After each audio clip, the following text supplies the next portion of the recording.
Jimmy, sexy, my guy. Look, trust me, Go. I got some primo real estate lined up for Coach Kiffin. Oh, hey, what's going on, y'all? Welcome in Wednesday. Wake Up Barstool. We got to get Brandon Walker's reactions to new college football playoff rankings. We got Connor Griff-Ins and Outs. We have Hannah Montoya with another football fashion report. KB's back from the Bass Pro Pyramid, and Ebo's here as well. It all starts now on FS1.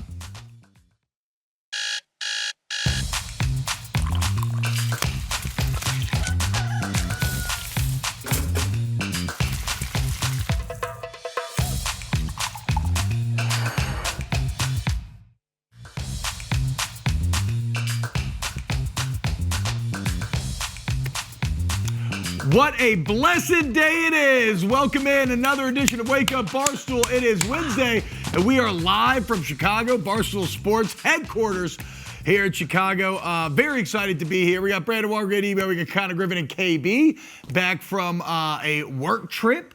Again, he has been living in the Bass Pro Pyramid for a week now. KB, how was it, dude? Was it everything that you dreamed of? Yep, right after getting engaged, the most romantic and intimate moment of my life, I had to go to Memphis. Yeah. And now I'm amidst a marathon stream that doesn't seem to have an ending. And that likely ends in a tattoo, yes?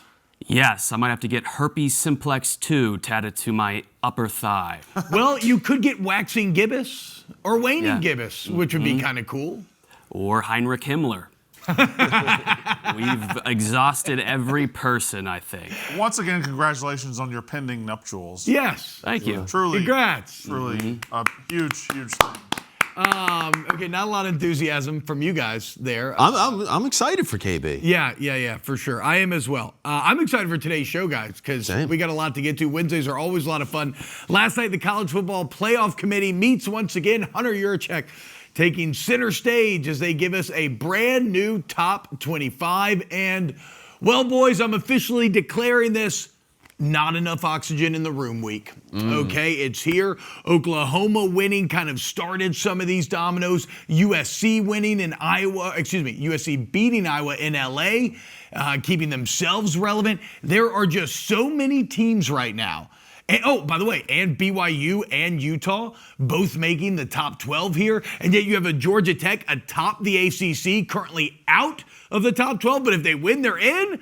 Tulane as the G5 team this week. Will the curse continue? The bottom line is, it appears like there are entirely too many 10-win teams in the Big Ten, the SEC, basically the Power Four, for there to be enough spots. Somebody's going to get screwed. Somebody's going to get left out. Brandon, what was your biggest takeaway from last night? Which is going to beg the question, and I'm about to hurt my reputation as being a negative Nelly. Actually, I'm about to reinforce my reputation as being a negative Nelly. Okay. That's what I'm about to do, because why are we shoehorning a G5 team into this spot? Why are we making sure we have a spot for the ACC champ? The ACC champ right now would be decided between number 16 and number 18, I believe, Georgia Tech and Virginia. Yeah. And we're going to say, if those two teams play in the ACC championship game, guess what? You get to magic carpet ride ahead of everybody else. Guess what? G5, you don't have the players, you don't have the buy-in, you don't have the resources of all these other teams, but we're going to give you a charity spot. You don't like college football. You don't like college sports. Get him, Ebo. The top 12. Come on into the top 12. And meanwhile, we're not going to have enough spots for the teams that are up there. It's just silly. And one more thing. Why are we revealing this thing every single week? Because of this, because it's a TV show to drive revenue, drive conversation. It's really stupid. What did we decide last week? Oklahoma won, so they go a little bit further in the top 12. No, stop. It's fun. You stop. Miami squeaks past Vanderbilt. We're just moving the chess pieces a little bit, and the committee's coming out and saying, look at our chessboard. Look how awesome it is. I don't know, man. I don't know. If you don't want automatic conference championships, we can have your little private equity guys go make your little SEC league over here. None of us will watch college football anymore.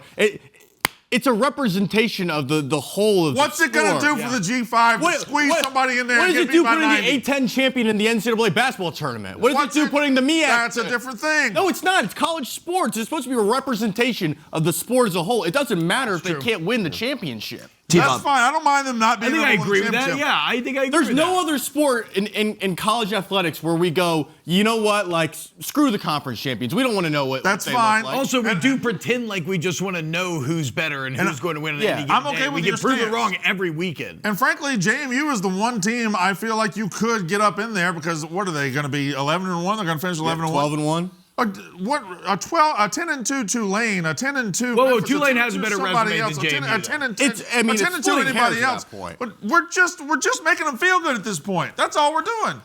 I just want it on record. This entire show, I'm just going to say ditto to whatever Ebo says. I'm taking his side on everything. Add on your own. I'm fighting for the Dukes. I am all in on JMU. I'd rather JMU be in that spot than Tulane. Even though Tulane has an objectively better resume. Okay, y'all are just saying that Tulane is getting a lot of credit. Two Power 4 wins and one of their losses. Really bad Power 5 teams at home. This idea that just because you beat a Power 5 team that it's like this incredible win is nonsense. Northwestern and Duke, unranked Power 4 teams. Who did JMU lose to? An unranked Power 4 team. Fire back, Ebo. Fire back. I'm fine with Tulane and JMU and North Texas. If it's splitting hairs, I think, with the resume at a certain point. If you want to say beating Duke and Northwestern are better wins, I'm fine with that. I don't want the winning the Americans the best thing a G4 team could do, or excuse me, a G5 team. Why? Because the Americans easily the best G5 conference top to bottom. Is it? Yes. I mean, am I crazy? Is anybody going to push? Sure, maybe, but people are walking around like this. The American Conference has the pedigree of the SEC. Like, this is not on the G5 level. It does. It's the SEC of the G5. I've said that for years. No. Anyway, my problem with the Tulane logic is that it is essentially saying if you can get Power 4 teams to come to your place, which is very difficult to do, and win at home, that is an automatic like value add, even though most teams in the G5 have to go on the road, and then people go, JMU has to schedule better. You are in turn going to a Power 4 team and saying, hey, we need you to schedule, in their mind, schedule down. Which what Power 4 team is going to be like, you know what, I'm going to go schedule down. Now, Lane Kiffin is very pro, your strength of schedule doesn't matter, but it gets you fired. Right. And we saw that with that is true, by the way. Yeah. And Texas is about to miss the playoff because of their schedule. So maybe more teams will take that approach, but I don't think it's fair just to be like JMU should just schedule better. They schedule a Liberty team which went 12-1 2 years ago, a Washington State team that at the time had Cam Ward and John Mateer on the roster. Those 2 years later just didn't turn out to be good teams, and that's unfortunate. Real quick, impassioned defense of JMU. Where'd you go to school? George Mason University. George Mason? Yeah. Oh, not James Madison in Harrisonburg, Virginia. I went to both. Yeah. I stand with you. I agree with that. I'm also coping a bit, but I love Bob Chesney. He broke the Wub curse. I love JMU. I don't really care who gets in. I do believe that Tulane objectively has a better resume at this point. I'm a believer if we just want to get the change that need to be made, we just need a G5 playoff. It's a different level of football. That's what I now, think now, I know that Liam thinks, and you, Ebo, feel like maybe this is a bit different. It should be a representation of college football, and I can agree with that argument. But do you know how ecstatic I would be if we had all these teams that we're arguing about every single week in like an 8-team playoff to be G5 national champ? Like, in what other sport do we ask people to compete with schools that are at such a financial advantage? There's such a disparity. Every other one, actually.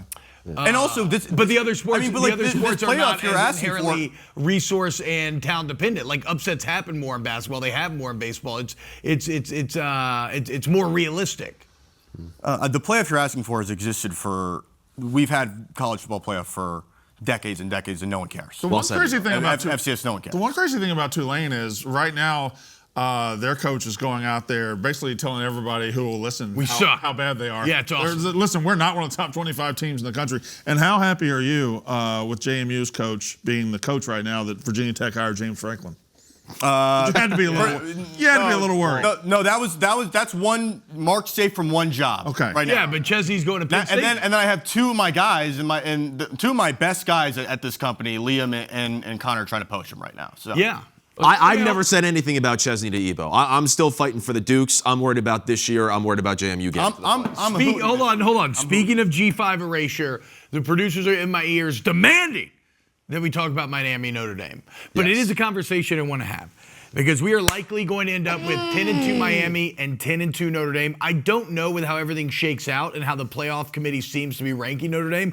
I don't know that the conversation will actually come to this, but it is a good hypothetical to test your core beliefs. And it's put mine to the test. I've changed a little bit though here. Brandon, I see you wigging out. Let me just set it up and then I'll throw it to you, okay?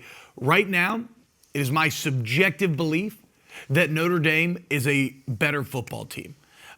This sounds really dumb. They have better losses for whatever that's worth, but I just believe that they're a better football team than when they first played. I think C.J. Carr's grown immensely, third highest rated quarterback in the country right now, but they did play head-to-head, and Miami did win the game. So what do you do? If it came down to those two, Brandon Walker, who do you put in? I'm going to say this very gently. I don't know if you have When talking about college football, people become remarkably stupid. They become so incredibly dumb. And they will look at two teams and they will say, well, Miami beat Notre Dame. They have to be ahead of them all season long. And we'll go through ebbs and flows of a season, mountains and valleys, peaks and all this stuff. And we'll go through all this roller coaster of a season. And they'll get to week 11 and say, well, what happened in week 1 has to be the main thing right now. Here's the thing. Miami did beat Notre Dame in week 1. Then Miami went on to lose to SMU. Then Miami went on to lose at home to Louisville. Notre Dame, after starting, was it 0-2 or 1-2? 0-2. 0-2 with a 1-point loss to Texas A&M and a 3-point road loss to Miami. Notre Dame has done nothing but look elite every single week of the season. So head-to-head is a factor, and it is a big factor. It cannot be the only factor because Notre Dame, through the balance of their season, what we're talking about 10 games now, not just one, Notre Dame has looked elite for the last 2 months. Miami has not. So they started out ahead of them because of the head-to-head. They have given up that advantage by losing to SMU and losing to Louisville. And you cannot be beholden to head-to-head forever and ever and ever. Amen. So I think I'm okay with everything you just said. And I actually agree with everything you just said, maybe except for brass tacks, end of the day, I'm going to honor the head-to-head. But I'm just trying to stay consistent with my beliefs that I've espoused for years now, right?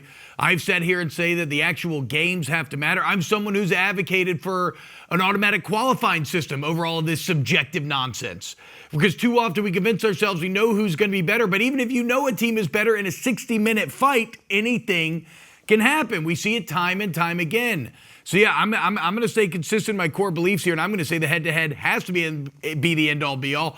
And if you want teams to schedule better, just argued both things. Well, no, it's because I'm very. Your first time arguing for Notre Dame, now you're spending this time arguing for Miami. What I'm saying is this has caused me an internal debate that has shook me to my core, and I've thought about it for 36 hours now, and I have officially landed on head-to-head has to be the end-all, be-all, even though I understand and actually agree with every single point that you made. They played a game in week 1. I know. In Miami. I'm not. That's the kicker. It came down to a 3-point, it came down to a field goal. It came down to an inch, 2 inches here or there. You're telling me that it has to stand above all else for the rest of time? That's what you're telling me? Yeah. No, absolutely not. I mean, but again, I'm someone who wants all subjectivity out. I want, if you finish top 4 in the SEC, you go. Top 4 in the Big Ten, you go. Top 2 in the Big 12, top 2 in the ACC. That way the football actually decides, not us saying we know who's better. It's a different sport, but some sports truths are self-evident throughout everything, right? Like how many times do we see in the NFL the Eagles lose to the Giants in the regular season, then beat them in the playoffs? How many times do we see teams lose the first matchup and win the second matchup? Like again, different sport, and we're not taking all of the NFL and putting it in college football, but in sports, one head-to-head matchup is not the be-all, end-all. Why does college football insist on making sure its rankings 3 months after the fact reflect what happened in week 1? Well, and to be fair, they're not. The committee has said that they're right, and they're very clearly ahead of Miami. I got to stick to my core tenets here. What do you boys? I was going to say, we did learn last night is that head-to-head apparently only matters if they're close enough in ranking, and the only people that can put them close in ranking are the people ranking them who are making the decision. So it actually makes no sense. None of it makes any sense. No, but like some of that does make sense though, because somebody's like, well, what about Alabama and Florida State? Okay, but they are close. Florida State's clearly a bad team that had a great day, and so like so there's no point in having that conversation. So, I do think that Alabama falling 6 spots is indicative of the fact that the committee in this situation, if it did come down to Miami Notre Dame, they would heavily weigh that week 1 matchup, because to me, Alabama falling 6 spots is solely because of that Florida State loss, which happened all those months ago. And if it did come down to Miami Notre Dame, I think the committee, just to save their ass, would probably lean towards Miami because of the head-to-head. I think it'd be the safest play for them. But I do think, to Brandon's argument, if these teams faced off on a neutral field we would today, all take Notre Dame. Absolutely. Yeah. That game being week 1 in Miami and it still being such a close game, that to me.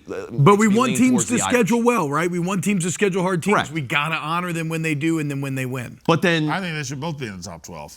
Correct. So here we go. There's the oxygen. Virginia or Georgia Tech or a G5 team in there. Yeah, but they're going to get in, so stop crying over spilled milk. Enough. But then you also have Utah. Vandy could end 10-2. USC could end 10-2. Of course, they got to go into Austin and win this weekend. That'll be very tough. Michigan could end 10-2. Of course, that's going to be very tough. Hold on, T-Bob. What are you staring at me for? You know 7-5 Duke still has a path to the playoff? I do know that. Hold eye contact. Did you have to lean up to do that? 7-5 Duke has a path. Do you want me to get you a giant gummy worm? We're televised. We don't have to talk to each other. Okay. Let's not pull that picture up, T-Bob. But let's actually, production, if we can get the picture of Connor and Ebo with the giant gummy worm doing the Lady and the Tramp thing, that would be excellent. But look, like Utah, Vandy, USC, Michigan, there's a plethora, and the list gets bigger. There's a plethora of potential 10-2 teams. The question is, do any of these teams control their own destiny? Because I feel like they don't. I feel like it's all just a big subjective mess. I think USC does. Yes. I think USC beating Oregon then puts Oregon on the chopping block. Okay. Instead of USC. I think they replace them in the hierarchy there. Okay. And that'll be a head-to-head that happens right here at the playoff committee's final decision. Yes. So that one would weigh very, very heavily. So I think USC kind of does. Vanderbilt absolutely 100% does not. No, not at all. And Utah does not. Michigan does. Right? They beat Ohio State. Yes, if they beat Ohio State, they would get in. Certainly. So yeah, a couple do, a couple don't. Vanderbilt's just not. Vanderbilt, I said this last week, and the committee did listen to me. They were ranked ahead of Miami last week. I said, why? Vanderbilt doesn't have anything really on the resume. No. And they're not going to have anything on the resume, because as soon as if they beat Tennessee at the end, Tennessee's falling out of the top 25. Yeah. So it's one of those catch-22s. Michigan. They will have a lot of ranked wins at the time. A lot of decent wins. Yeah, LSU was ranked at the time when they beat them. But LSU isn't good. But technically, to T-Bob's point. Hey. We have the golden boot. Okay? We just beat Arkansas by 1. Like, I believe Vandy beat South Carolina when South Carolina was ranked. Correct. South Carolina's an awful football team. So, Michigan. Hey, they had a lead. They had a 33 lead on the number 3 team in the country. Don't get me started on that one again. Michigan's a really interesting story, because they've only played 1 ranked team so far. Well, the entire Big Ten doesn't play. Just play. And it was Oklahoma. They got boat raced. But if they do potentially But Oklahoma looks good now. Correct. But I'm saying Michigan. They'd have to beat Ohio State. They'd have to beat Ohio State. It would be the biggest win of the season by any team. But yeah, it would be otherwise not the best resume, but it would be the best win by far. All right, well, look, as you can tell, it is shaping up to be a very exciting college football playoff. I don't know if it's as exciting, though, as this picture right here. There we go. Look at the boys. Of course, you should watch Mostly Sports every single day. That is a giant gummy worm, FCC. Relax. That is nothing but a giant gummy worm, and that's just the fellas bonding over a consensual sugar rush. We'll be back with the Wiseman here on Wake Up Barstool. Lovely. Welcome back to Wake Up Barstool here on FS1, guys. So we do it every single Wednesday. It is time for Brandon Walker's Wiseman. Why should we be talking about this person more for the Heisman? Okay. So we have, who is the top running back right now, boys, in the Heisman Trophy conversation? Jeremiah Love. Our friend Jeremiah Love. It is Jeremiah Love, who was on this show last Wednesday. Jeremiah Love from Notre Dame, who also helped to break the Barstool curse. Thank you. Who is an outstanding running back. He is fantastic. There's a running back in the Power 5 who has been better in every objectable metric this year. Yet Jeremiah Love, because he plays on a team that is in the conversation for the playoff, he plays for Notre Dame, he has the gold helmet. He is the Heisman standard that we are holding up for running backs right now. Ahmad Hardy just ran for 300 yards in a game. Ahmad Hardy is averaging 6.8 yards per carry. Jeremiah Love 6.2. Ahmad Hardy has run for 1,300 yards. Jeremiah Love 11. Ahmad Hardy has run for 15 touchdowns. Jeremiah Love 14. He is better in every single stat possible. He's on a team that has 3 losses and lost their starting quarterback and their backup quarterback. He is carrying everything for this team, and nobody, if you look on the DraftKings Sportsbook right now, I believe you see Jeremiah Love, I think 2,500 to 1, or plus 2,500, and this guy's not nowhere even, you can't even hardly bet him. You can't even find him. You have to scroll down so far. It is crazy that we take these individual awards and we make them team awards to represent Notre Dame being the playoff team, being the bigger name. There it is right there. So you see Jeremiah Love. You hit it. I don't even think it's 2,500. Jeremiah, who am I talking about? Ahmad Hardy. Ahmad Hardy is nowhere near this thing, and he has been better in every single objective metric. It's crazy that we make these individual awards team awards, and it is just wild to me. Well, and Jeremiah Love is deserving to be where he is, but Ahmad Hardy is getting nothing. He is getting nobody talking about him, and he should be. Yeah, I mean, to me, it's even more than the fact that Notre Dame's good in the playoff. This is a brand, baby. Yeah. They want a golden domed running back in New York as your running back representative. Notre Dame is sexier than Mizzou. If Ahmad Hardy played, but I agree. Look, I'm an Ahmad Hardy guy. If Hardy played for Alabama, he'd probably be the Heisman favorite right now. He's got 200 more yards than Jeremiah Love. He's got more touchdowns. He's averaging more per carry. He's done everything better than Jeremiah Love. That is what I would say. And now there's another Shout out one. Ahmad Hardy. Shout out Ahmad Hardy. There's another one from Monticello, Mississippi, by the way. Mm-hmm. You know who else was from Monticello? It's Monticello. Yeah, fine. Hmm? Monticello. I don't know that that's correct. I don't know that it's correct either. I just made it up. Monticello, Mississippi. Okay. Eric Dampier from there, I believe. Oh. Or at least close. Is this a visibility thing because he plays all his games on the weird kickoff time on SEC Network? It could be. Hold on. Wait. Hold on. Because let's get to. I have another wise player.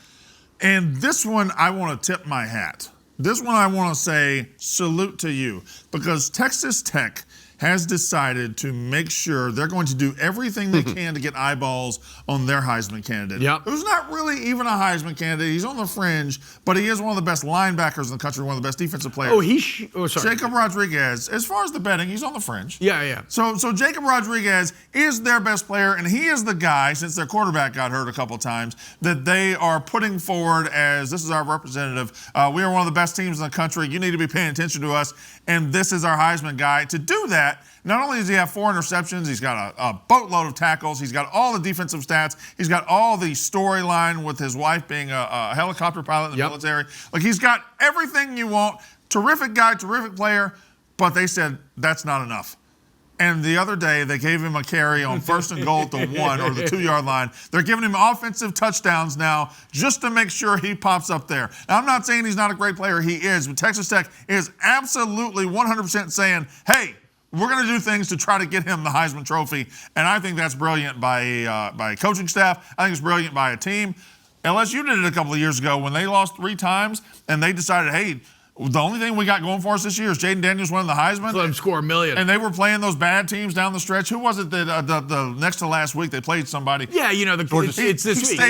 He stayed in all 4 quarters to put up numbers to win the Heisman. And it's not stupid. Right now, you got the transfer portal, right? You're going out there trying to recruit every year. And if you can point and say, hey, by the way, if you come here to Texas Tech, you can not only win a national title, you can not only win the Big 12, you can win a Heisman Trophy. I think it's brilliant, and I'm shouting out Texas Tech for doing it. And to be clear, I don't think Rodriguez is going to win the Heisman, but he needs to be in New York.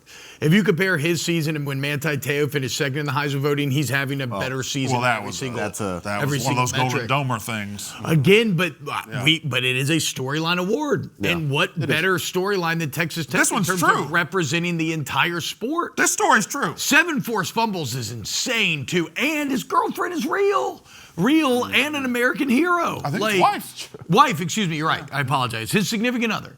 Either way, and another guy that broke the Barstool Wub curse came on the program. What did he do the next weekend? picking a touchdown. You were too scared about the Wub curse. Yeah. The Wub curse It was real. Am I in a methinks the lady doth protest Yeah, too much? the more you bring it up, the more real it is. There's no way anyone that comes on the show today is losing this weekend. No. No chance. Dellenger might. I guarantee that any coach that comes on the show today will win their game this weekend. Wait, what's that? I have breaking news. It appears that Louisiana Governor Jeff Landry is saying that he talked to Lane Kiffin for 2 hours about coming to Baton Rouge. Okay. Way to go, Governor. I wouldn't believe anybody involved in this story if their tongue were notarized. There's nothing about anybody in this story that I trust. I don't trust Lane Kiffin. I think this whole thing is a ruse. I think this whole thing is just to set up his return to Ole Miss. I don't trust the governor of Louisiana. You guys, I don't know how you guys do things in Louisiana, man. The governor is just the king? Yes, the governor is the king. It all goes back to the kingfish, even though, yes, Jeff Landry's amassed as much power as any governor since the kingfish. He is essentially could be a dictator. I'm sure he's a wonderful man. I'm sure he's a wonderful governor, but what does he know about running a college football program? All right.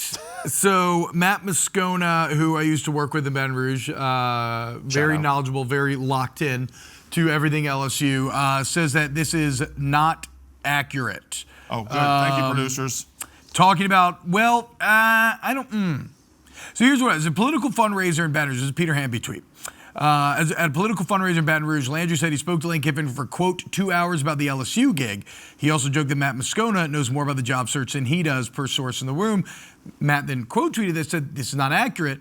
I was at the event as a guest of a client." Landry said jokingly, "All I want for Christmas is a new coach. I don't know who it's going to be. Ask Matt Moscona. He knows more than me." No mention of speaking to Kiffin, at least not during his public remarks. I'm just not sure that deserved time on our show. I'm not sure either, but here we are. Bottom line, it seems like, look, we've said it a few times now. I agree with you, Brandon.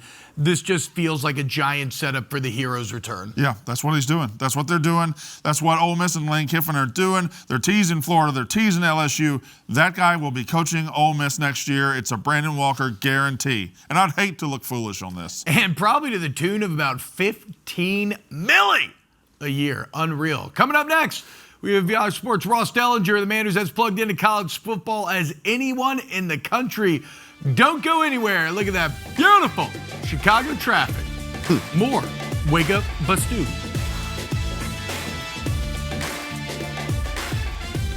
What's happening, guys? Welcome back to Wake Up Barstool here on FS1. Right now, it is time to talk to one of my favorite people on the planet, and that is Yahoo Sports Ross Dellenger. He is as plugged in to college football as anybody in the entire country. Though you can't see it on your television right now, we can see his entire room through our Zoom, and we have been picking it apart. We've been roasting it. He appears to have a tiny, tiny Christmas tree, a lava lamp. A lava lamp. Is that a lava lamp, Ross? My lava lamp and my bobblehead. That my wife got me a bobblehead of me. Oh, that's you. I thought that was Connor Griffin. It does look like Connor. And what is that Michael Scott-esque tiny TV there on the wall, Ross? What is it's like 36 inches? You can go to Costco and get something significantly bigger for like $200 nowadays. It's bigger than it looks on screen, T-Bob. That's what she said. Well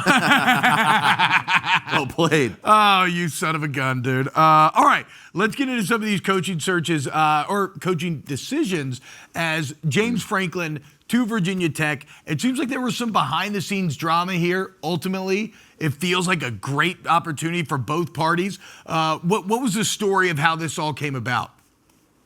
Well, they've been talking for a while. I mean, maybe a month.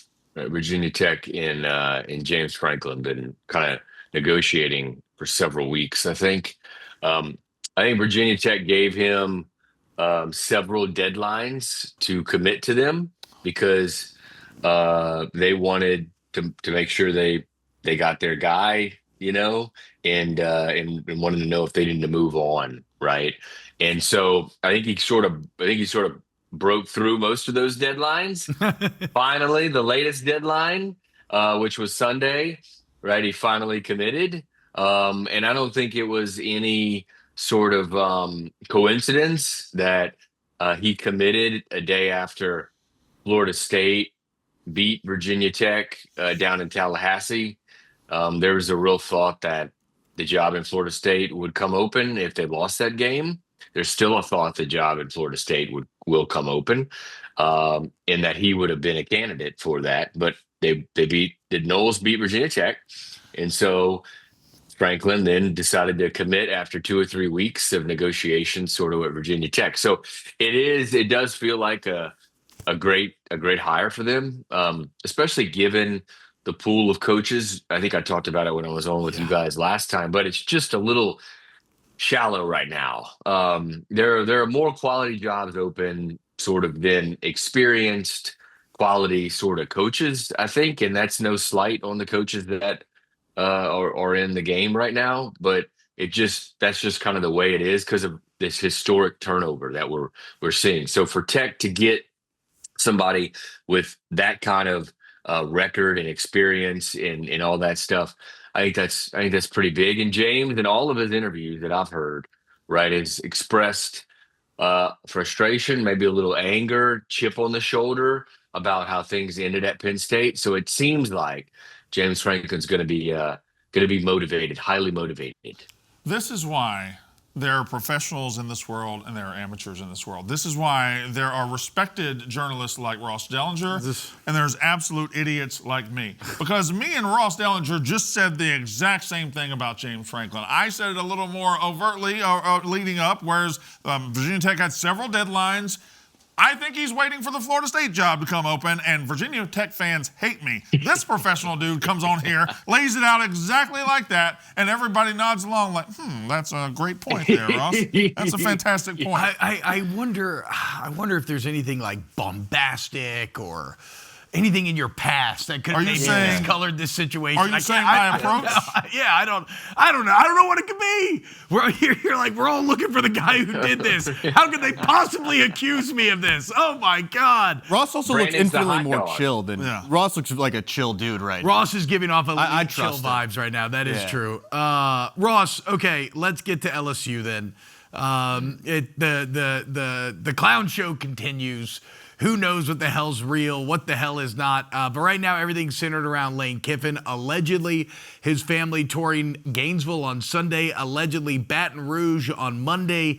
What are you hearing about Lane Kiffin? We are of the belief that this is all a giant setup for him to just affect a hero's return to Oxford. You know, I was just sitting with him in his office 8 days ago.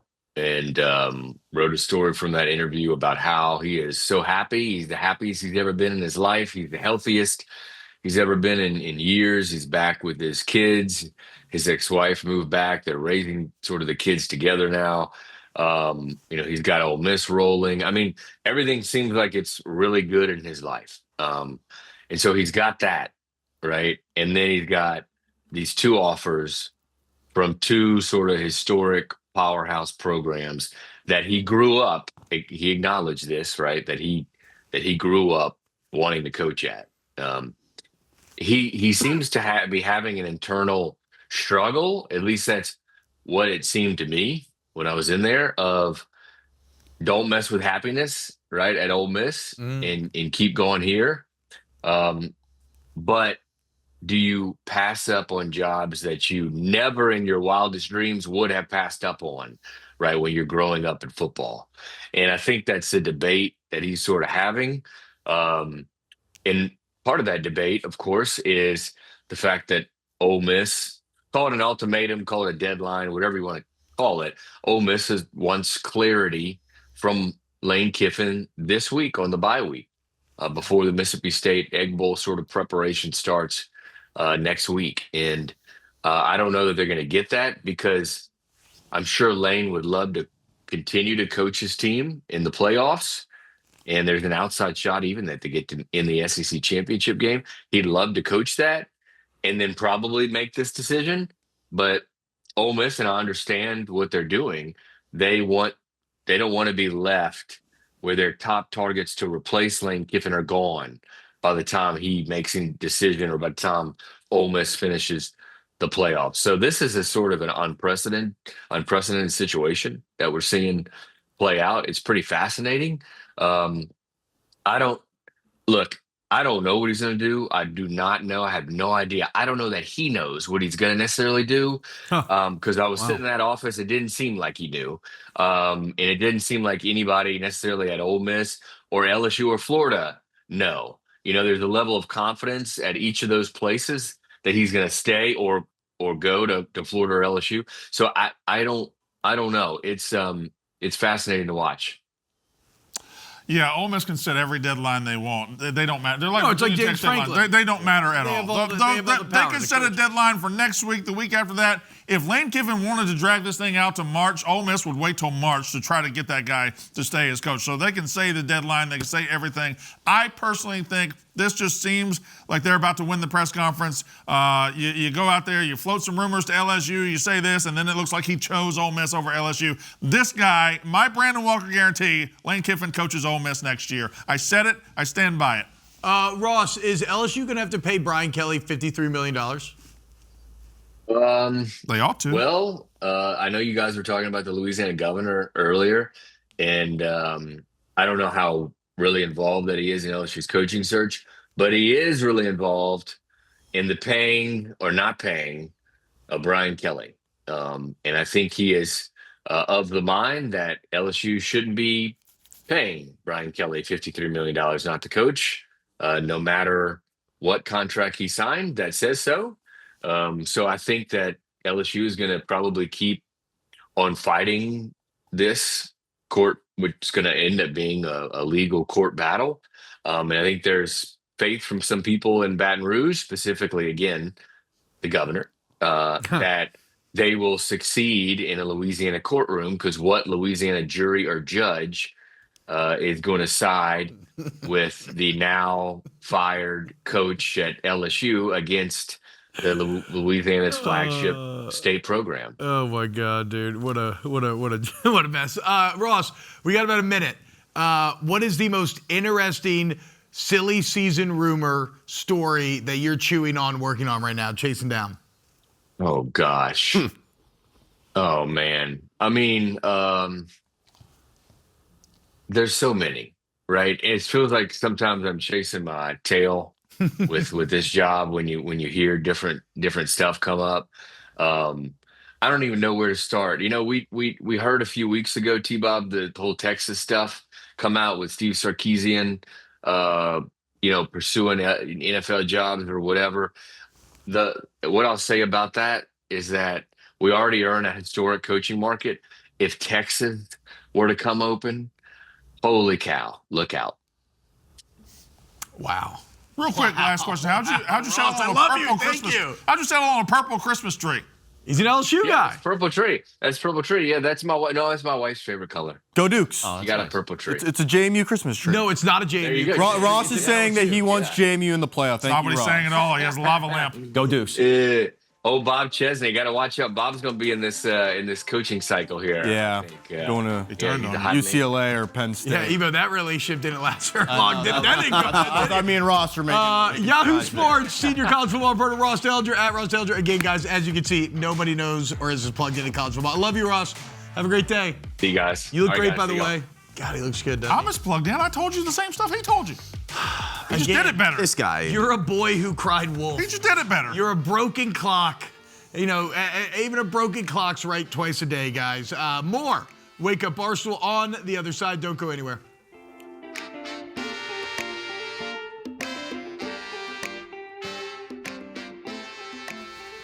Welcome back to Wake Up Barstool. It's time for Connor's Griff-Ins and Outs, okay?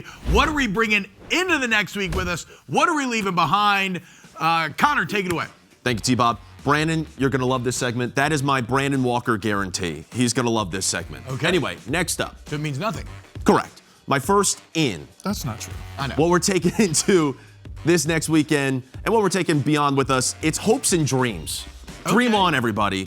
LaMelo Ball, it was revealed this past weekend that in his pre-draft interview with the Minnesota Timberwolves all the way back in 2020, they asked him, they said, what do you want to do after basketball? He said, I want to be president of the United States of America. Hell yeah. And the Timberwolves They didn't know if he was being like completely irrational. They didn't think he was being serious. They said, okay, this guy's fooling around. He's not treating this interview with the same magnitude that he should be treating it. They moved off. They go with Anthony Edwards. But I'm here to say, dream on. I should be encouraging LaMelo Ball after basketball. Some people, they have dreams to go to the NBA, and then that's it. You could dream after basketball. You could dream to be president. So I will fully support a candidacy for LaMelo Ball in the future. Anthony Edwards has a chance to do the funniest thing ever. Run for president? Yes. Become president. If Anthony Edwards becomes president, remember this moment. I think that would be great. So yeah, I saw that over the weekend. Thought it was very funny. Yeah, big dreams. Everybody dream. I think that's a big thing. KB, would you vote for LaMelo? Based on my yes. Excellent. Yes. What do you got? My first out. It's flopping. It's gotten way out of control. We've already seen it in the NBA. Now it's infiltrated into the NFL. No, watch this video right here. The NFL, it is getting to an extent that I can no longer tolerate. If we're holding the players to such a high standard, we got to hold the refs and the coaches to a high double standard. flop? Wait, double hold on. flop. No, guys, that was a pretty big hit. No. Sean Payton obviously deserved the penalty. I think both parties flopped in this scenario. It's a great slow-mo replay. It's very funny. We got to get flopping out of the game. Those are old men falling. I don't think you're taking this for granted. Once you're 50 young. Once you're 50 years old, you can't flop it. Hey, I'm going to judge here. I think Peyton did not flop. The ref flopped. Ref definitely. But look, that was a little bit of an improv right there. The ref could see it. He knew the hit was coming. The ref knew the hit was coming. He has to lean into the role so he doesn't get hurt. Wait, replay it one more time. The referee was a thespian back in You the can day. see the ref knew the hit was coming. The drive-by flag with the ref running from behind is hilarious. Well, maybe he wasn't looking. Never mind. Look, he's like, I got to keep up with the play. Here he comes. Boop. Also, Landed right on Sean Payton. perfectly thrown flag. It was good. It's a bah. Very funny replay. Flopping can be funny, but also we got to get this out of the game. No, you're Inexcusable. Wrong. My next in, Pop-Tarts. Pop-Tart Bowl. Heard about this. They will now have 6 edible Pop-Tart mascots in this year's Pop-Tart. They're calling it the People's National Championship. Yeah. They're rebranding it. I love everything about this. Whatever you want to say, man. Listen, these 6 Pop-Tart mascots, they will be up for sacrifice to go to Mouth Heaven, I think was the official branding of it. Okay. Very excited to see this. I love everything about the Pop-Tart Bowl. It makes bowl season fun again. I love the Pop-Tart Bowl as well, but How about you, Ebo, huh? I once again have to call this out, okay? Year one, when we sacrificed a living Pop-Tart, we were told that was his dream was to be sacrificed, right? Yes. We killed him, toasted him, and ate him on the field of battle. It was amazing. His dreams were accomplished. However, the next year, they resurrected him at halftime to celebration and to the tears of his loved ones. So did he really want to die? Because then wouldn't resurrecting him be the worst thing that could possibly happen? So do these Pop-Tarts actually want to be sacrificed and eaten, or are we doing evil here? Are we killing beings that would rather live? All right. Sorry. What's the next? That's what's a the next you problem that you need to figure out. next I'm being told in my ear. Our next out is Fancy Cars. Fancy Cars is this next one. So this was a very special moment. Not really a funny moment over the weekend, but Karl Anthony Towns, he was surprised for his 30th birthday with the car that his mom used to drive him in back when he was a little kid. His girlfriend, Jordan Woods. Very thoughtful. So all these NBA stars rolling around in these luxury cars, these sports cars, sometimes it's the sentimental ones. Connor, get the fancy cars out of here. You're deviously horny. Who is Jordan Woods? I feel like I've heard about her through the years, but I don't really know. Simply no need to ask the question. You just accused someone of being deviously horny. Yeah, that was a bit bizarre. Did you just do that? Hey, can't the pot call the kettle black, right? I mean, like, takes one to recognize one, right? I'm casting dispersions here. I thought I was stating a fellow man of culture. I'm just wondering who Jordan Woods is. Anyway, Connor, who's Jordan Woods? I actually don't know how she came to be famous. I think she's in the Kardashian crew in some capacity. I don't know. I think that's right. Yes, that's all I know. My next in, it's cryogenic freezing. Have we just totally forgot about cryogenic freezing? It was hot back in Walt Disney's day. Yes. Ted Williams. And Really? He's frozen? His head's still frozen, isn't it? Oh, hell yeah. And his body. I'm being told in my ear we do not have cryogenic freezing. I guess we did not get the updated ins and outs, so that's interesting. But Justin Herbert, people are saying... Hell of a segment here, Connor. Yeah, people are saying that Justin Herbert should be cryogenically frozen because his offensive line is totally just throwing him out under the bus. Kind of fair. They can't protect him, freeze him, and get him back out for next season when they actually do have some more pieces on the offensive line. He'll feel recharged. Last out, one like more that. out. That was pretty good. Oh God, Ebo. Yeah, whatever. That's fine. He tried to dap you up. Sorry. Last out. Hurry. Next out, Cam Scatterbu haters. People are getting on him for being in the mix at WWE Monday Night Raw. Just let him be. This is what makes Cam Scatterbu.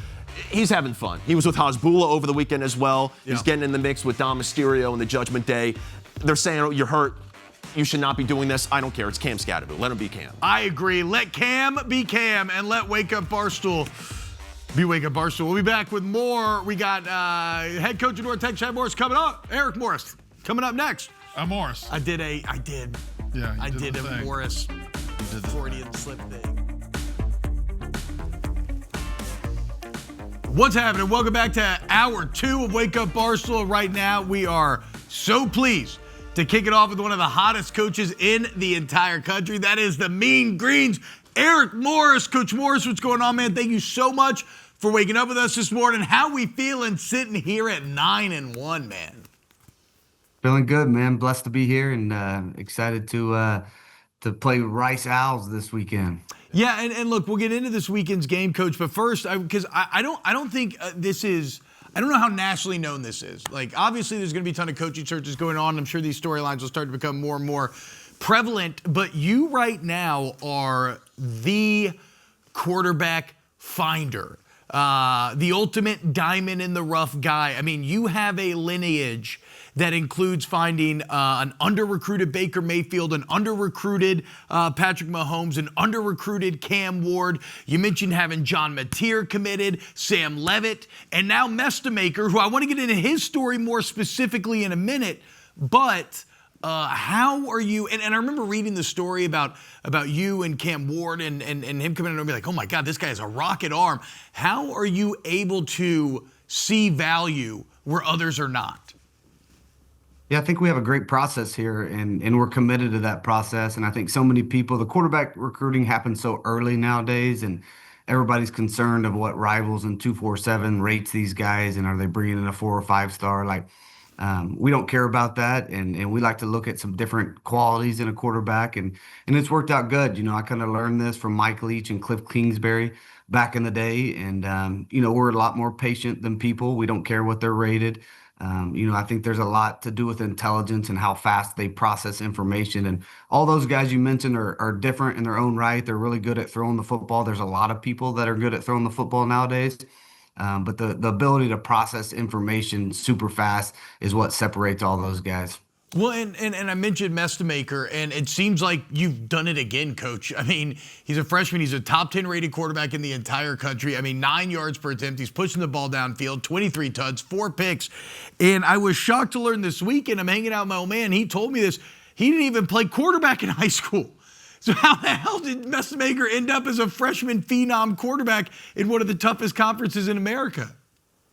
Yeah, his story's a little bit different. All those other guys, Mateer and Cam Ward and Mahomes, we found those guys at camp, and we're big in-person eval guys. So I got a buddy who's actually Patrick Mahomes' quarterback trainer, who I've become really good friends with, and he called me a couple springs ago and said, hey, I found the next NFL quarterback for you. And I'm like, all right, perfect. And I said, well, send me his tape. I'll watch him. I have a walk-on spot.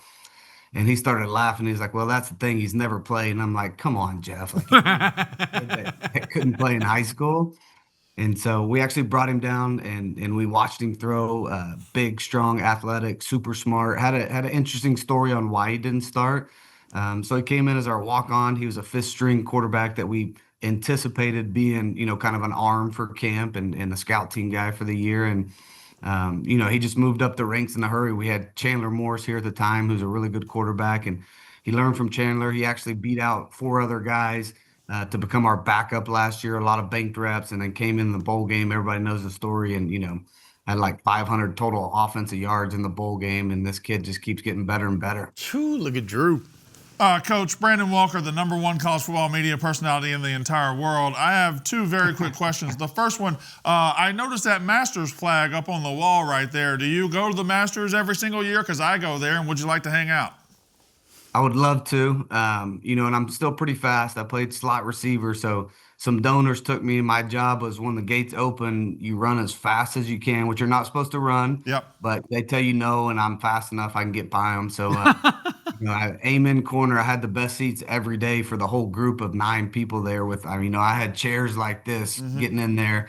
So I set my chairs down and I make my way to the concessions and just go crazy at the concessions. I mean, I've had more damn sandwiches. You try everything before you move on to the beers in the afternoon. I mean, it's a pretty special place. I love this man. Coach, you're the man. And you're not going to believe this, but I actually don't run when the gates open. I walk at a very leisurely pace. Therefore, I don't have a great seat every day. You need me. I'll save you a seat. All right. Well, we can hook that up. Now, I wanted you to talk about, because you briefly talked about it, but the American Conference, right? The American Conference there was a time this year where everybody assumed South Florida was going to be the G5 representative because they look really good. Memphis was, but those teams are getting beat up in this conference. You're sitting up there in a 4-way tie for first place. Who knows where this thing is going forward? But it is, as far as really any league in the country, like T-Bob said, it's one of the best leagues, most competitive leagues in the country. Yep. You're 9-1, you're 5-1 in the league. Just talk about coaching in this league and what it means if you get to the end of this thing sitting on top of this league.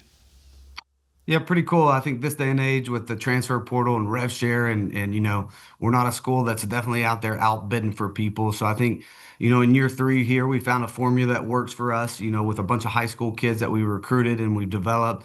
And then on top of that, we found some transfers to come in and be immediate impact players for us. And we're a little bit different in the portal. Like, we found success with finding Division II All-Americans. We found success with finding FCS All-Americans, that come in here and they're happy to be here and they just want an opportunity to play on ESPN every week. And that's a big deal for them that they fly to games as opposed to bus to games and they get a free meal after the game. And so, I think finding your niche this day and age in college football and not being afraid to commit to it and not complaining if you don't have a ton of money and just say, hey, let's find answers to the problems that we face here at North Texas. And so thought we've done a nice job. And there's a lot of parity nowadays in G5. Yeah. I think, well, really, quite frankly, across the whole entire college football landscape. But there's a bunch of great coaches in this league. There's a bunch of great teams.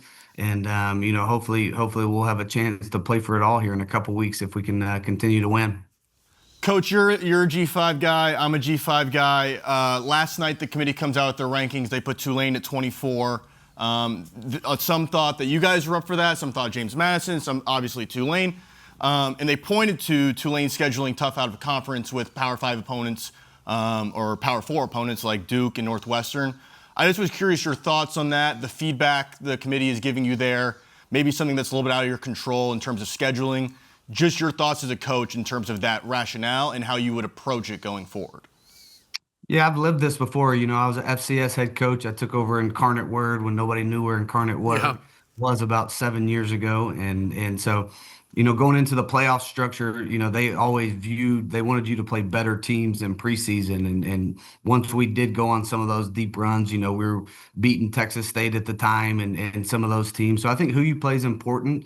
And that definitely, now the cool thing for us right now, and probably not as much so for James Madison, I think, if we can somehow get into the conference championship and then play Tulane, obviously, I think then that's a really quality win for us of making a case late in this thing. And so, I've always been a big process guy. We really don't talk about that within our walls here as a program. I mean, we want to stay committed. You've seen it all over. I mean, there's people that win every week. There's upsets. And for us to just, take it one day at a time, one play at a time and handle business, against Rice this week will be huge for us. But I do think, obviously, upper hand maybe for the American now, just because Tulane did get that spot. If they continue to win out and you're able to win and get a quality win like that late in the season, I think that bodes well for you.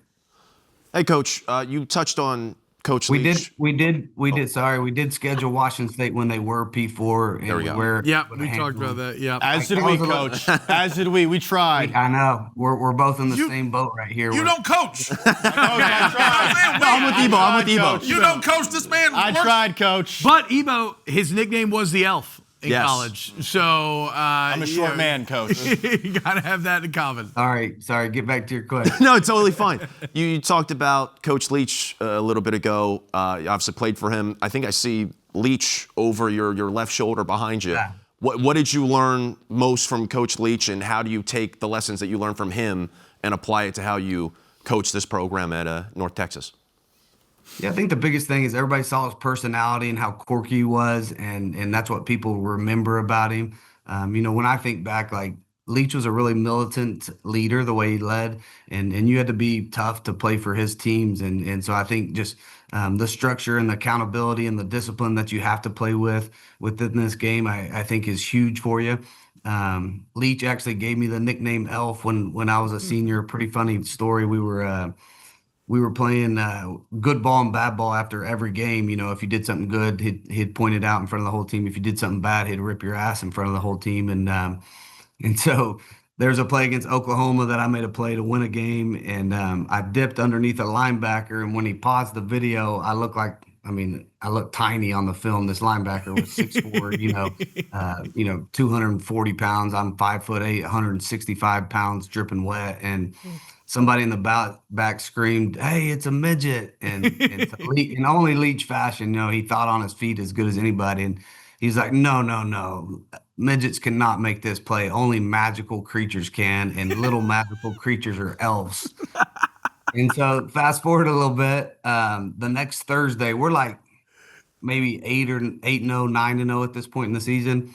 On Thursdays, my whole uniform was green. He gave me my own uniform. I had to wear it. He taped elf ears to the outside of my helmet. No way, dude. I was like, "Coach, I'm not doing this." And he was like, "Well, you're not practicing this week, or you're not playing." And so for 3 straight weeks, we're ranked top 5 in the country, best season in Texas Tech history. And here I am on Thursdays practicing in a damn elf outfit. Oh my God, dude, that's amazing. Well, Coach, look, incredible year thus far. Best of luck with everything. Coach Erric Morris, North Texas. Check him out if you have watched him yet. They're very exciting. Mess to maker, one of the most exciting young quarterbacks in the entire country right now. Thank you for waking up with us and kick Rice's ass this weekend, man. Hey, you guys have a great day. I appreciate the time. Absolutely. There he is, Coach Erric Morris. Cool guy, dude. Yeah. I'm going to see him at the Masters. Will he make it past 2 o'clock in the afternoon, or is he going to have to go inside because of the sun? He's locked in. You heard him. Concessions all morning, beers all afternoon. Amen. Well, you don't have to be negative. I hate that Post he and I have so much in common. We both schedule Washington State. We're both little guys. You don't coach. I hate that I have to root against them. Yeah. I hate it. Yeah, you also, I'm going to go out on a limb and say you've never been nearly as fast as Coach Morris. Also, I really wish 6'7" we had an flat, image. 60. I wish we had an image of that elf costume. Shout out Mike Leach. What's your 60 speed? 6'7" flat. Rest in peace, Mike Leach. All right, when we get back here on Wake Up Barstool, we still got Coach Brent Brennan of Arizona coming up. But first, it's time for a little Hannah Montoya Football Fast Report. Don't go anywhere. It's coming up now on FS1. Tonight, it's a college hoops doubleheader on FS1 starting at 7 Eastern as 4th-ranked Arizona battles solo ball and number 3 UConn. Then 11th-ranked Alabama takes on number 8 Illinois, and it all tips off tonight on FS1. What a couple of exciting matchups there. Now we got our Hannah Montoya Football Fashion Report. We do it every single week. Hannah, what's up, girl? Take it away. Hey, guys. So excited to be here. The intro's so cool. I just love staring at that. So real quick, behind the scenes here, we're all in a company-wide effort to name 100,000 things. This is true. How late were you on the stream last night? I stayed a little bit after midnight, just naming things. Hell yeah. Yeah, we're very close.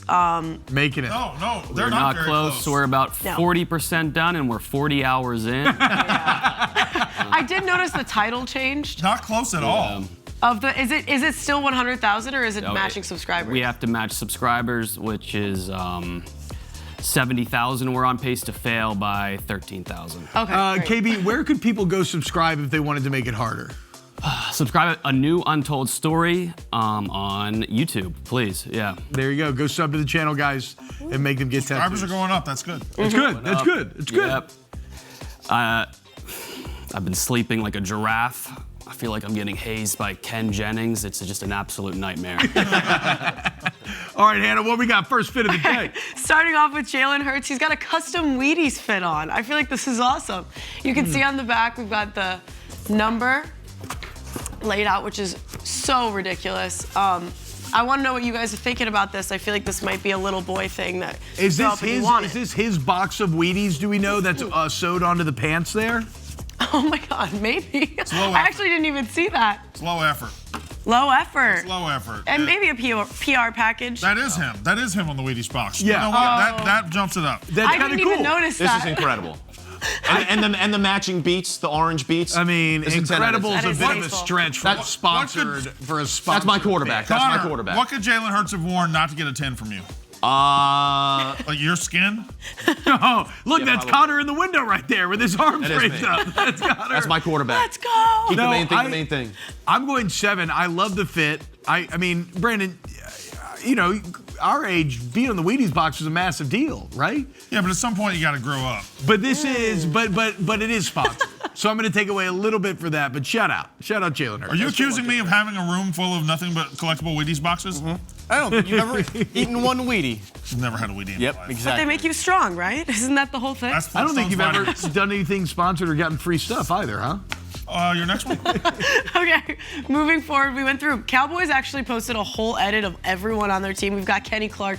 I wanted to talk about these pants specifically because that is the outfit to me. It's little patches. They look like trails, like the names of trails. I think there's a parking sign in there. So there's a lot of miscellaneous things going on. Couldn't find the exact pants, but. Is that an entire water cooler he's carrying? And that's also a leader. Well, we need to promote. Look, that's a good teammate, right? I bet you if Kenny Clark pees, it's going to be very clear. Yeah, that's a good teammate. He's responsible. And for being a good teammate. He's just wearing a t-shirt and a cheap jacket. But those are loud pants. It may be offsetting it a little bit. What can you wear? Okay. I'll give it a 2. 4, 2, Ebo. The patches would be 3, better if 7. they were on the like a jacket of some sort. Agreed. Not on the pants. What's going on here? We're totally disagreeing on everything. My one concern is how do you wash those? Do you have to hand wash? Do you put them in the washing machine? Those are dry. See you wear those. I would wear those in a heartbeat. I'll look into them. Or maybe a hang dry situation. I'm not sure. I'm with Brandon though. I feel like it's incongruous with the loud pants and the very plain top. That's true. The one critique I'll have is that I don't think there's this color blue anywhere on the pants, which is shocking because there are so many options of colors. You're right. The jacket could have brought it together. Yeah. And I don't feel it did. Matches the water bottle a bit though. That's true. So he's wearing hospital shoes. Yes. We can also point that part out. Okay, moving on. I feel like this is a common theme that we talk about pretty much every time. And now we've got Caleb Williams again with the matcha wired headphone situation. Except I want to give the context of this tweet. The Chicago Bears posted this with saying he's got his wired headphones and his matcha and he's ready to go. So is playing into it gonna make it feel a little bit less authentic, or do we still love it? I need to see those shoes one more time because the shoes might change my opinion on this outfit because this is another low effort outfit. Wired headphones don't do it for me. I'm not cool. I don't understand why wired headphones. Why are we going backwards? We spent our entire lives trying to go forwards technologically. Now we have earbuds and we're saying, no, we don't want that. Look at those shoes. How do we feel about that? You have a wired headphone in right now, by the way. You have a wired headphone in right now. This is a 10. This is a 10 for me. I love a performative male. This Fox wouldn't pay for the wireless one. This is synergistic here between a loud jacket and the rest of the fit, all the way down to the bag. And I love the pop of the Silver Surfer shoes. 10 out of 10, Caleb Williams. And the man has won what? 7 of 8 games? 10 out of 10 for that? 10 out of 10. You're too charitable. Also, it was his birthday yesterday. That doesn't. Happy birthday, Caleb. Is it a birthday report or a fashion report? Happy It's birthday. both. Okay. Moving forward, we've got Jordan Phillips. I wanted to talk about this one. I feel like it's a little bit of a classic. We've got the puffy coat underneath the jersey. Oh my God, that It is a was statement. crazy. I mean, it's telling you I'm cold. It Is really he? is. No, it's telling you I refuse to be cold.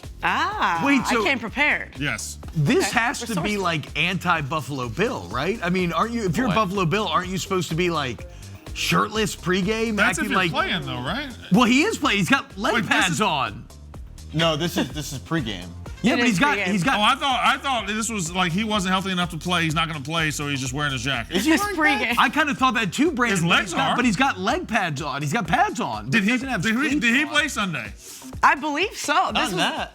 Well, no, he didn't play in the jacket. I would love to see him playing that.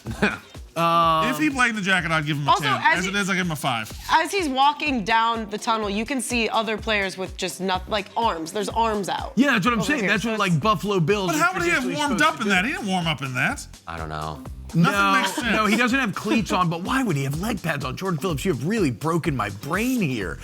I do like how stupid it looks, though. It brings me back to simpler times. Those are Jordan cleats. Those are cleats. Simpler times of what? Back when you were in elementary school, you wanted to wear a jersey, but it was too cold outside, so your mom made you put a coat on, but you still wanted to wear the jersey on top of the coat. That's what that reminds me. How many times That's did you do that in your entire life? I've never had that experience once. Nobody has. In my life. I did that all the time. I do like wearing Jersey hoodies under over jerseys. coat. I'm going to go 4 because if you're a Buffalo Bill, you shouldn't care about cold weather. I do a 3. I would also think if we're going on the nostalgia route, Why are you holding up a 10? Feel good, look good. Ooh.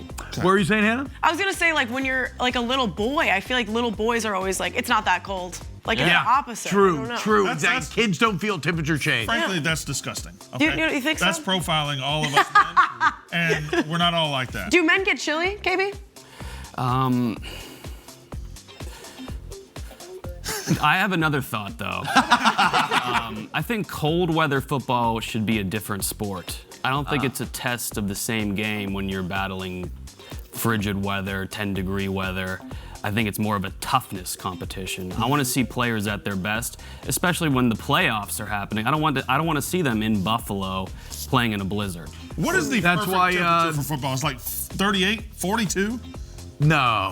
48? No, 60s. 6? No, it's Sunny just and it's too much. 55 because you can sweat 50. and it's not a big It should deal. maybe 52. Yeah. No, 52 is getting a little too cold. Too cold? Yeah, You're too from Louisiana. Yeah, it's too cold. KB, that's why the Bears are building an indoor stadium. For exactly what you just said. Also, I love just how brain-broken KB is right now. This Herculean effort to get his brain to produce any words. I apologize. Dude, Great. treat me like Devin Hester. By the way, Jordan Phillips did play. Don't my kick gosh. it to me. George Phillips did play. Wow. All right, Hannah, what else we got? Okay, last but not least, this was sent in by one of us up here. This is Juwan Jennings in his this purse right here is Roscoe the Dolphin. It came out to $5,600 just for context of the situation. I know you did call it a purse. Yeah. That's what you said. You said purse. Sorry. Is satchel? A dolphin? It might be its own thing. Oh man, you guys don't know ball. Oh, dolphin purse, boys. Louis Vuitton It's a dolphin. dolphin purse. Louis This is the Vuitton most dolphin purse. Controversial one by far for the day. You were impressed by a coat because you had one as a kid. I never had a Louis Vuitton dolphin purse when I was a kid. You don't think it would have been awesome? No. I think I just feel, I don't know. And I do love the dolphin purse element. I think I feel some type of way about it being near $6,000. That Yeah. reporter who's asking the question needs a few more bracelets on. There we go. Those are also really expensive bracelets. Those are probably more The Van expensive than the Cleef? bag. Yeah. Yeah. Those are very expensive. Also, I don't love his red mohawk.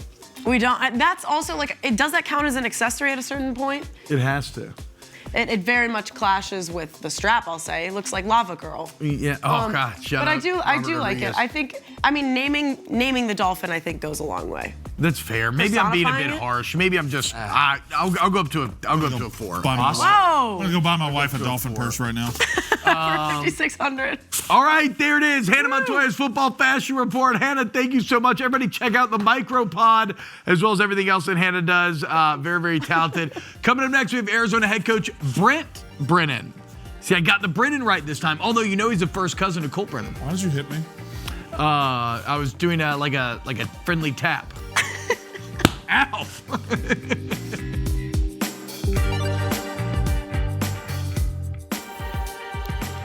What's happening, y'all? Welcome back to Wake Up Barstool at FS1 right now. We're talking to Arizona head coach Brent Brennan. Arizona, one of the surprise teams in the entire country this year, sitting here at 7-3, fresh off of another big win. Coach, we've interviewed many people. We've interviewed many head coaches on this show. I don't know. So we have a sign of their positive vibes only. I don't know that in such a limited interaction, I have ever felt such positive vibes as I get from you. I think I'm in love with you, Coach. How we doing this morning? I'm doing good. Well, I'm in love with being on with y'all, man. I'm ready to rock. This is going to be a great deal. All right, so as I kind of alluded to, Arizona, one of the surprise teams in the entire country. We knew about Noah Fifita, but I think the expectation level had lowered. Y'all have blown that out of the water, but this is kind of not new to you. At least you're used to kind of outperforming expectation. And I'm specifically kind of referencing your time at San Jose State, right? A program that traditionally struggled. You took them to heights they had not seen in a long time, which got you to where you are today. So I'd ask you this. What do you feel like you learned at San Jose State and building that program back that you are now taking to Arizona, a place that has won at times but can be a tougher road to hoe?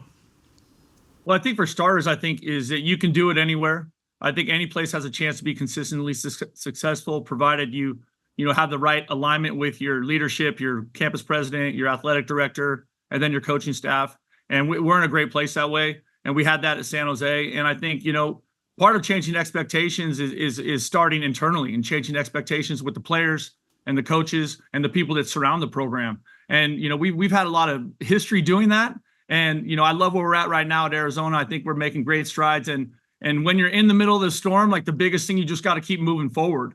And so many people just shut it down because it gets too hard, or people talking too much crap about you or about your staff or about the team. But as long as you keep all that outside noise outside and you keep everybody moving forward together, you got a chance to do great things. Coach Brandon Walker, the #1 college football media personality in the entire universe. It's good to meet you. Let's talk Noah Fifita. Let's talk about a guy who last year, you inherit the program, you come in. He has a tough year, 12 interceptions. It's kind of up and down a little bit. Coming to this year, I feel like a lot of the national attention has been on other Big 12 quarterbacks and on other quarterbacks across the country. Nobody's playing as well as this guy. Like 24 touchdowns, 4 interceptions. He's been outstanding all year. I feel like he's almost Arizona's secret right now. And he's somebody that had a lot of hype a couple of years ago, and people haven't really noticed how good he's been. Talk about Noah Fifita for me. Well, let me tell you, for starters, the kid is just an incredible human being, right? He starts with just super high-level character. He's got a great family, great parents. They gave that young man a great foundation. And I was lucky that when we got here, he was already part of the program. And what he's done this year, I told everybody at Media Day, at the Big 12 Media Day this July, that by December, everybody in America was going to be talking about Noah Fifita. And I think they're starting to. And it's no surprise to anybody in this building here at Arizona. The kid is special in every way. Well, and Coach, if you look back last couple of years, it was always kind of Noah and Tetaroa, right? And that was like what everything was known for. You lose a supreme talent like Tetaroa McMillan, and yet now you're having a better year. How did you manage to overcome everybody kind of writing you off after he goes to the NFL? I think that's one of those things where, like, T-Mac was such a great player, such a great Wildcat, and we love him. And I love the dude is just balling in the NFL, which is no surprise to us. But, we had to rebuild it, and we made some coaching staff changes. Those have been great additions to our staff, made some tough calls there. But we made progress and we moved forward with the new staff, and it's been extremely positive. I think when you see just kind of how Noah has handled it, the way he's leaned into Seth Daggy, our offensive coordinator, and the way he has really led our offensive football team, and really our whole team is all together, the kid's just really special. And so we put a good group of skill around him, added a bunch of team speed, and then, continue to put in the work and dive into the process that gives you a chance to get the results you want. And that's what has been really special about this season so far. Coach, how about the Big 12? Listen, This is a conference that kind of fights for its respect nationwide every single year. The Big 10 and the SEC just get the respect handed to them, and for good reason. There's great programs, great coaches, great players there. But the Big 12 on a week-in, week-out basis, you've got Texas Tech kind of doing their thing right now. BYU's doing their thing. That's a BYU team with one loss that you lost to in double overtime. Yeah. Like you guys were right there. You guys are 7-3. Arizona State cooking a little bit. Like there's a ton of good teams in this league, then week in, week out, you got to bring it in the Big 12. What's been your experience coaching in the Big 12 so far? No, I'm with you. I think this conference is deeper than every conference in the country. Like the thing is an absolute monster. Every week, if you don't show up, someone's going to whoop your butt. And when I look at this, I think there's high-level talent in this league. I think the coaching is excellent. And week in and week out, when you show up, it's going to be a fist fight. And if you're not there for it, it's not going to go well for you. But so far, I love the way our team showed up on game day. So I'm excited to play this weekend. Yeah, man, I can't wait. I mean, the Baylor game, that's going to feature two of the best quarterbacks in the entire country. Coach, you're on a nice win streak right now, though, 3 big ones in a row. What does Coach Brennan do after a big home win when you don't have to travel? What does that post game look like? Just goes to his house and smiles. No, I mean, I'll be honest, when I'm definitely going to hang out with the family, celebrate with my wife and kids, being so close to where I'm from here. There's always family in town, and friends in town to cheer on the Wildcats and to support me on this journey. And so, that's going to end up back at the house with some football on the TV, some good tunes on the stereo, and probably a cold beer or two. Hell yeah, dude! What are you listening to? I mean, everything from Hawaiian music to country to hip hop, whatever the party demands, we fly. Coach, go ahead and walk me through the play on the board in the background. It looks like we're going to try to establish the run. What are we doing back there? So, we're you gonna try to introduce that to us and try to get us to run through that? What are we doing there? Actually, that stuff up there is so old. There's stuff on there for a long time. Most of our football, or all of our football stuff, is actually done in the staff room. So, that I think that's probably left over from spring practice. Okay, so that's to the point you can't even erase it anymore. Yeah, I have to get special, dry erase cleaner to get that. Yeah, you got to get that spray. You got to get that spray. Yeah, spray sitting right there. Coach, what about this? So obviously, actually, I'm going to make an assumption here. Because I'm not 100% sure off the top of my head. Is this Noah's last year? No, he's got another year. Oh, he's got another year. Okay, well, never mind. Okay, so okay, but let's kind of explore this anyway, though, right? Because so much of a head coach's success can be tied to that position, and when you got a great one, it seems like everything is made easier, right? And the opposite is also true. So when you're in the position as the head coach, especially in this modern setting where everything's so crazy and guys can leave, all this other stuff, how do you approach creating a succession plan that can ensure that you can continue to accomplish your goals and transcend multiple guys at that spot? Well, I think it's really tricky. I think some people are choosing to be like 100% portal, and they're going to go out and find a way to pay that player and bring him to their program and try and get him integrated and assimilated into the culture of that program. Here at Arizona, we're going to be a little bit more developmental. So we're going to lean heavy into the recruiting process and really commit to trying to sign high-level talent at that position. I mean, really at all positions, but like you mentioned, nothing impacts the game like a great quarterback does. And so, we're definitely trying to develop that younger generation, and hopefully that player grows with your team, with your culture, and he's there every day for 3-4 years and, finds a way to take over somewhere in there and play at the level that gives you a chance to be successful. Coach, not to look forward, but I'm going to look forward a little bit. You'll end the season with the game against Arizona State. And listen, you've got it going. They've got it going a little bit. How hot is football in the state of Arizona right now? How hot is that rivalry going to kick up? No, that rivalry is awesome. And I got a lot of respect for those guys up at ASU. I think Kenny's done a great job there. But that thing in this state is absolute, fire and gasoline, man. That thing, like, people are intense about it. And so, for us, I know that game's a week away, and really I'm not even thinking about it because right now all I'm concerned about is Baylor, and that's where my focus is at. But people are already talking about that game with the team up north, and obviously that the history of that rivalry and how epic the games have been in the battles and what that looks like. There's so much excitement and energy around it. It's going to be a lot of fun. And look, Coach, you probably see behind Brandon, but we had Coach Dillingham on earlier in the year. He gave us an Arizona State helmet. And guess what happened? Not to say that we're not a shill for free stuff, but I mean, if Arizona could maybe send a helmet to the studio, we have a lot of great places that it can display back here. No, we noticed that earlier when we were taking a peek at the show. So like that will be that will be rectified immediately. Let's go. Hey, Let's go. All I'm saying is the show is currently 1-0 against Arizona State. Yeah, that's true. Brandon, that was the same week that Mississippi State beat the Sun Devils. Hey, Coach Brennan, I can't thank you enough, man. Like I said, just incredible vibes. I can tell that I would love to play for you, man. Best of luck this weekend against Baylor. Kick their ass. And, we will look forward to getting that helmet in the mail. Appreciate it. Hey, bear down, y'all. And hey, Brandon. Yeah. Family. That's big for the brand. Wait, Coach, was that seeded? Did that come from you? No. Did that come from you, or was that seeded by somebody behind the scenes? Honestly, it's all me. Let's go.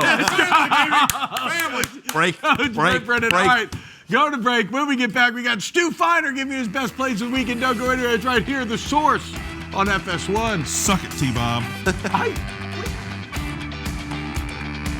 Somebody sign me up for employment in Des Moines. I'm still getting texts about, I bought a house, still getting constant robo-texts about lending. And I get Des Moines job listings every day. Really? Yeah. It's impressive. If you live in Des Moines, don't have a job, you're actively trying. They say you're out. I'm getting deluged with Des Moines employment. Speaking of employment, one of my favorite fellow employees here at Barstool Sports joins us right now. It is The Source, the man himself, Mr. Stu Feiner. Ready to roll, Stu! Ready to roll. As always, it's an honor. It's a pleasure. Wake Up Barstool just wakes me up every morning. Normally up between 4:45 a.m. to 5 a.m. So I just wait until the show happens. And you guys have been fabulous. Not blowing smoke up your butt. It's been a fabulous show. KB back in the, the money seat. Hi, KB. Yeah. The money seat. Hell yeah. Yes, It's KB. all yours whenever you want it. Take it from me. Wrestle it from me. I'm not wrestling you. Like I said, I keep watching the Stephen Shea clip. I'm not fighting you without a bat or a gun. Let me just, share gut level. Well, right unless now. you were 13, right? No, I mean, June, what was it? Probably I could probably hold my own with him, probably 14. Okay, yeah, because KB 14, me 14, it's even. Yeah, he gave. And after that, I'm getting hit, locked up in a cradle, throwing me on my back, and just. KB, do you think it was even at 14?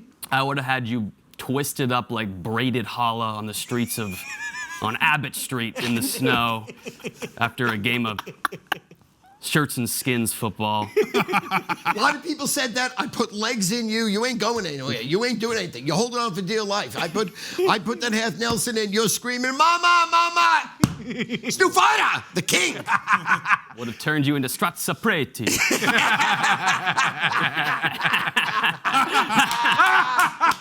Let's go, baby. Hey, listen, I brought for Brandon, because Brandon all his comments on the tie.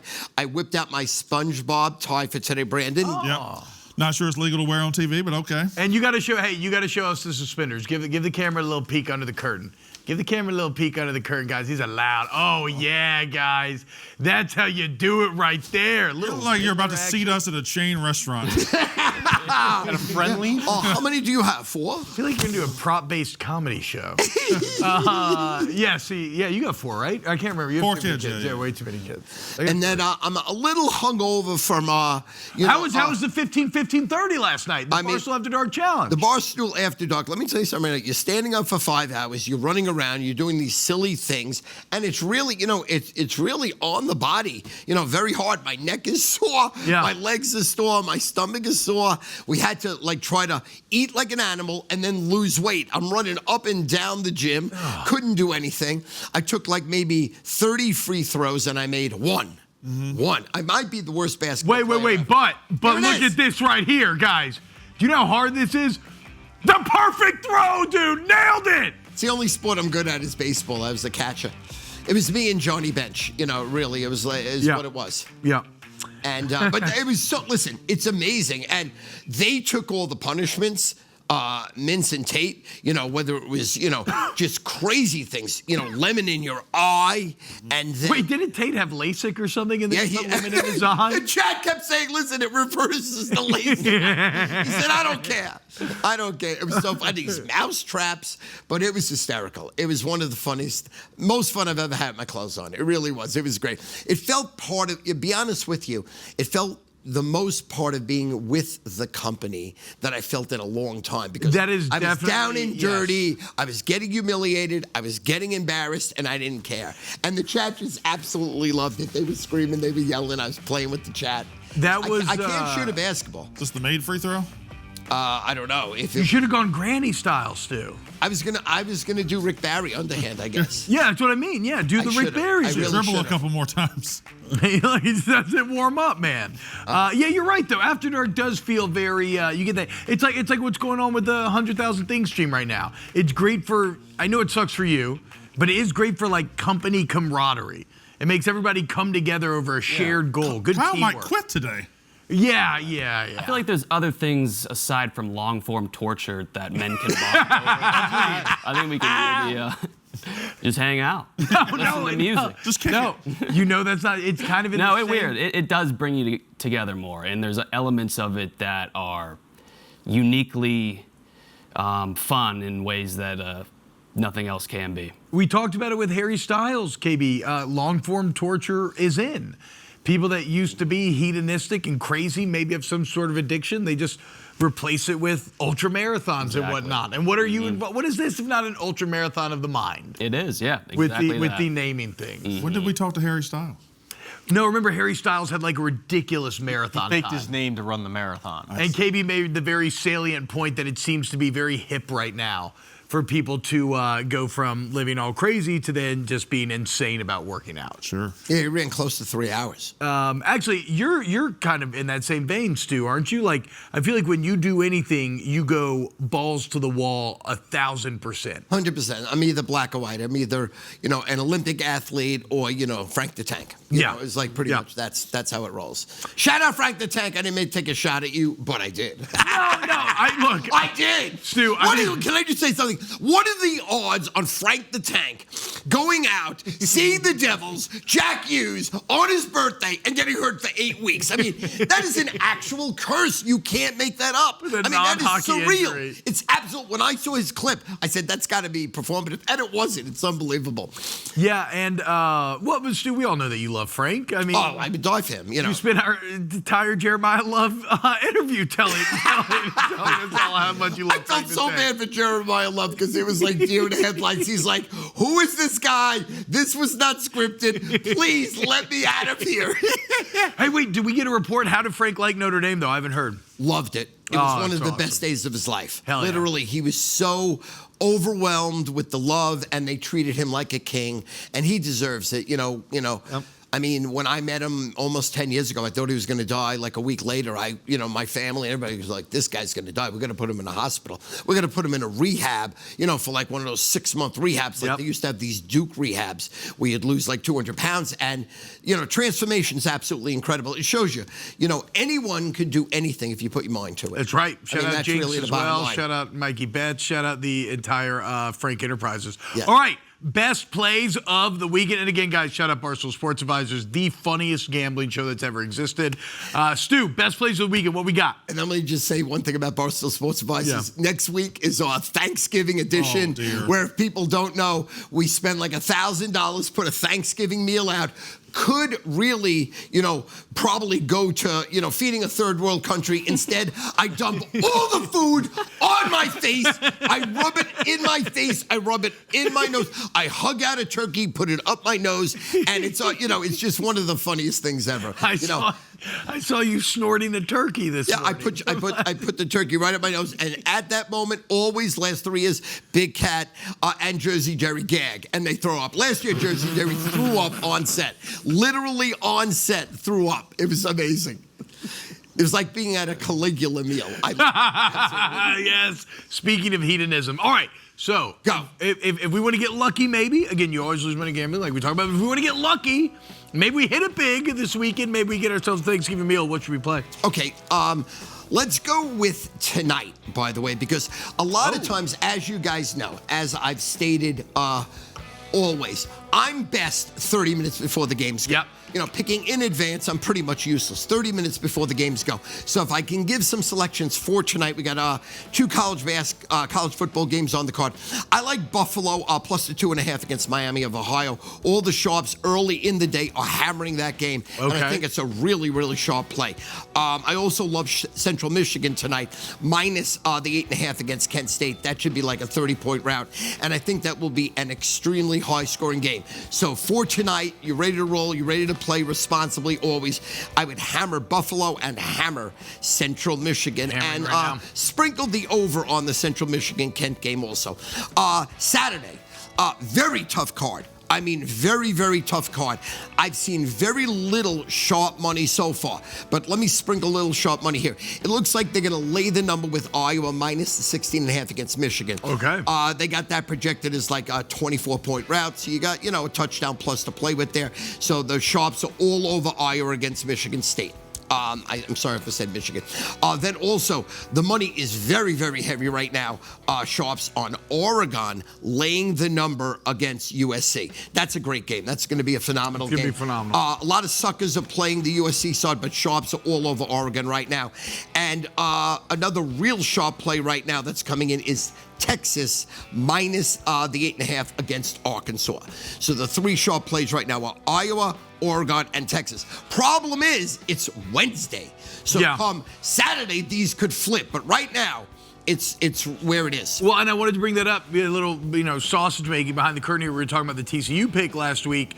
So you gave it out last week, and then on Saturday, you said it completely changed. No, Saturday, everybody was on BYU. And if I didn't give it out on the show, I would have used BYU. And they blew them out. They crushed them. Early money, early sharps came in on TCU, but day of the game, it was all BYU. It was all BYU. Does sharp money ever do that to manipulate? Like to kind of get people thinking that and then come in the last minute on the other side, or no? I'm not much of a conspiracy theory human. I don't think so. Okay. I really don't think so. I think that's, of course people say it and people have stated that are sharps that they do it, but to actually move a line like that, no. I would say no. Yeah, it seemed like a waste of money. Yes, correct. I guess. Then let's All right, a couple of early NFLs, and the NFL card is hard again. Really very, very hard. This time of year is very, very hard. I'm going to lay it on with the Packers. I think the Vikings are done. I think they showed that. I think J.J. McCarthy's a bust, total bust. Their offensive line is not helping them at all. They can't run the ball, and their defense is not what it was last year, where they put, stacked the quarterback every single time. So right now, early money, I'm going to lay the number with the Packers. Sharp money on Green Bay. Sharp money is also on a poo-poo team here. The Cardinals plus the 3 against the Jaguars. Jaguars are coming off a big victory, look great, and then this week they're supposed to lose the game outright. So right now, sharp money's on the Cardinals plus the 3 against the Jaguars. Okay, there you go. Jacoby Brissett, now an NFL record holder. KB, did you know that? 47 completions in a single game. They got dominated. They lost by 20, but Jacoby Brissett now in the NFL record books. Right, and the announcers were having such a fun time with it. They're like, he completed his 47th pass, and they're getting blown out. Yeah, it turns out throwing the ball 60 times, not exactly a winning formula when it comes to football. Hey, Brandon, 1 minute left. Speak on your boy, the boy, Connor Bedard.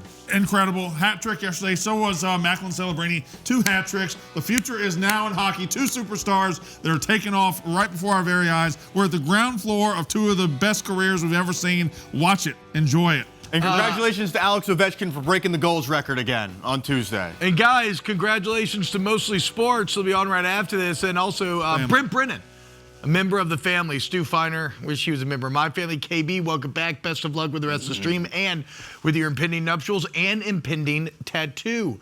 Massive thank you to everybody from production. We have an excellent team here. Everybody except, of course, for Carson.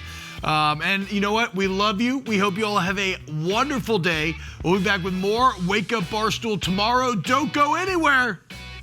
FS1. Have a great day, guys.